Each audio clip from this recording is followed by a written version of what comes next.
తమ్ముడు,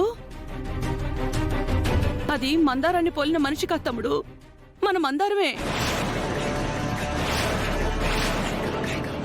అన్యాయంగా అర్ధాంతరంగా మనల్ని వదిలేసి వెళ్లిపోయిందని మనం అందరం బాధపడ్డాం. కానీ మందారం మాత్రం మన కోసమే చితిమంటల్లోంచి మళ్లీ జన్మించినట్టుంది తమ్ముడు. మన దీపక్ కోసం మళ్ళీ ఆ దేవుడే పంపించినట్టున్నాడు.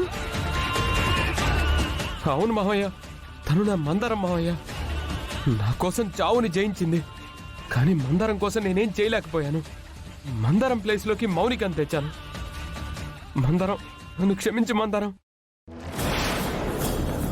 నన్ను క్షమించు మందారం, నన్ను క్షమించు.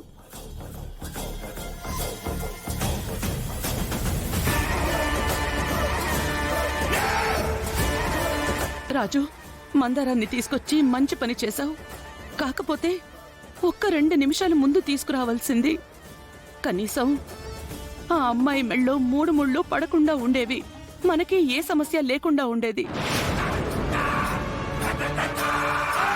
ఇప్పుడు చూడు, దీపక అమ్మాయి మెళ్ళో తాళి కట్టేశాడు. ఇప్పుడు ఆ అమ్మాయికి ఏం సమాధానం చెప్తావు?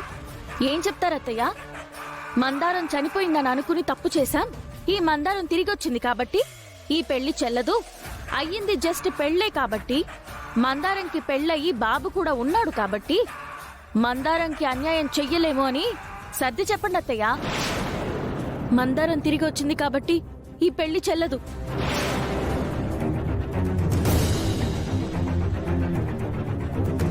అలా ఎలా చెప్తావు రూపా? నా ప్లేస్ లో నువ్వుండి ఆలోచించు. నేనైతే అసలు ఆ ప్లేస్ లోకే వెళ్లేదాన్ని కాదు. అలాంటప్పుడు ఆ ప్లేస్ లో ఉండి ఎందుకు ఆలోచిస్తాను? నువ్వే మందారం ప్లేస్ లో ఉండి ఆలోచించు.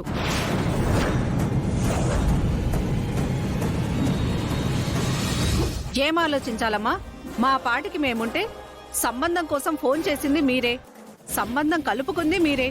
తీరా ఇప్పుడు 3 ముళ్ళు పడ్డాక ఆ ప్లేస్ లో ఉండి ఆలోచించు, ఈ ప్లేస్ లో ఉండి ఆలోచించని ఎలా చెప్తున్నారు?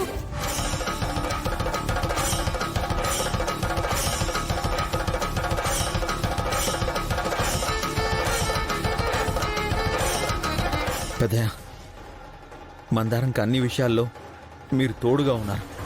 మందారానికి మంచి జీవితాన్ని ఇచ్చారు, కార్పొరేటర్ని చేశారు, తన కాపురాన్ని చక్కదిద్దారు, మందారం పాలిట దేవుడయ్యారు.